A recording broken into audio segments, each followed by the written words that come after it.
শ্ৰীভূমি চহৰৰ কাৰণে এটা উল্লেখনীয় দিন। শ্ৰীভূমি চহৰত আমি খোৱা পানীৰ প্ৰকল্পৰ কাৰণে প্ৰায় ৮১ কোটি টকা ব্যয়েৰে এটা নতুন প্ৰকল্প নিৰ্মাণৰ বাবে আজি ভূমি পূজন আৰু শিলান্যাস কৰিছোঁ।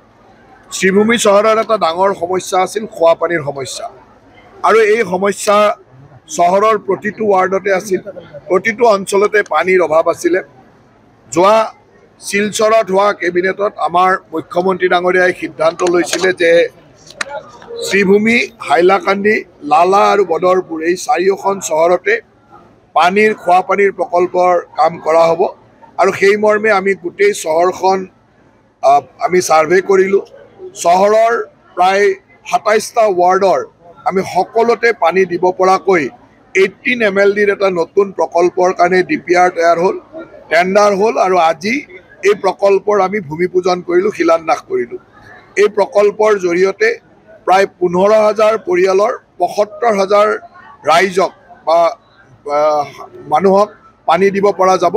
আৰু এই পানী পিছলৈকে যদি আৰু ইয়াৰ সংখ্যা বাঢ়িও যায় তেতিয়াও ইয়াত সেই সুবিধাটো থাকিব, কাৰণ আজিৰ তাৰিখত শ্ৰীভূমি চহৰৰ পানীৰ প্ৰয়োজন হ'ল 13 MLD। আমি তাক 18 MLDৰ এটা প্ৰকল্প কমপ্লিট কৰিছোঁ, আৰু এই 18 MLDৰ প্ৰকল্পটো হোৱাৰ লগে লগে শ্ৰীভূমি চহৰৰ এই 15,000 পৰিয়ালৰ 75,000 ৰাইজে 24 ঘণ্টাই 24x7 আৰু ড্ৰিংক ফ্ৰম টেপৰ পৰা ডাইৰেক্টলি খাব পৰা বিশুদ্ধ খোৱা পানী পাব। আৰু এই প্ৰকল্পটো সম্পূৰ্ণ হ'বৰ কাৰণে আমাক ডিচেম্বৰ 2028লৈকে সময় লাগিব। আৰু মই ভাবোঁ যে এই প্ৰকল্পটোৱে শ্ৰীভূমি চহৰত এটা বিশেষ ধৰণৰ সুবিধা দিব আৰু পৰিৱৰ্তন আনিব। আজি শ্ৰীভূমি চহৰৰ কাৰণে এটা উল্লেখনীয় দিন। শ্ৰীভূমি চহৰত আমি খোৱা পানীৰ প্ৰকল্পৰ কাৰণে প্ৰায় ৮১ কোটি টকা ব্যয়েৰে এটা নতুন প্ৰকল্প নিৰ্মাণৰ বাবে আজি ভূমি পূজন আৰু শিলান্যাস কৰিছোঁ। শ্ৰীভূমি চহৰৰ এটা ডাঙৰ সমস্যা আছিল খোৱা পানীৰ সমস্যা, আৰু এই সমস্যা চহৰৰ প্ৰতিটো ৱাৰ্ডতে আছিল, প্ৰতিটো অঞ্চলতে পানীৰ অভাৱ আছিলে। যোৱা শিলচৰত হোৱা কেবিনেটত আমাৰ মুখ্যমন্ত্ৰী ডাঙৰীয়াই সিদ্ধান্ত লৈছিলে যে শ্ৰীভূমি, হাইলাকান্দি, লালা আৰু বদৰপুৰ এই চাৰিওখন চহৰতে খোৱা পানীৰ প্ৰকল্পৰ কাম কৰা হ'ব। আৰু সেই মৰ্মে আমি গোটেই চহৰখন আমি ছাৰ্ভে কৰিলোঁ।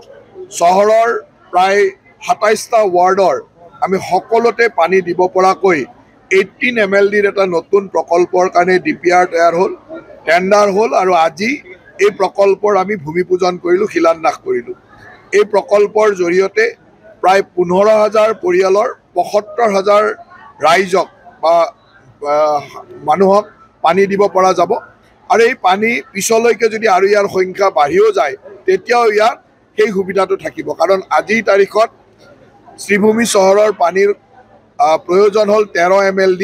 আমি তাক 18 MLDৰ এটা প্ৰকল্প কমপ্লিট কৰিছোঁ, আৰু এই 18 MLDৰ প্ৰকল্পটো হোৱাৰ লগে লগে শ্ৰীভূমি চহৰৰ এই 15,000 পৰিয়ালৰ 75,000 ৰাইজে 24 ঘণ্টাই 24x7 আৰু ড্ৰিংক ফ্ৰম টেপৰ পৰা ডাইৰেক্টলি খাব পৰা বিশুদ্ধ খোৱা পানী পাব। আৰু এই প্ৰকল্পটো সম্পূৰ্ণ হ'বৰ কাৰণে আমাক ডিচেম্বৰ 2028লৈকে সময় লাগিব। আৰু মই ভাবোঁ যে এই প্ৰকল্পটোৱে শ্ৰীভূমি চহৰত এটা বিশেষ ধৰণৰ সুবিধা দিব আৰু পৰিৱৰ্তন আনিব।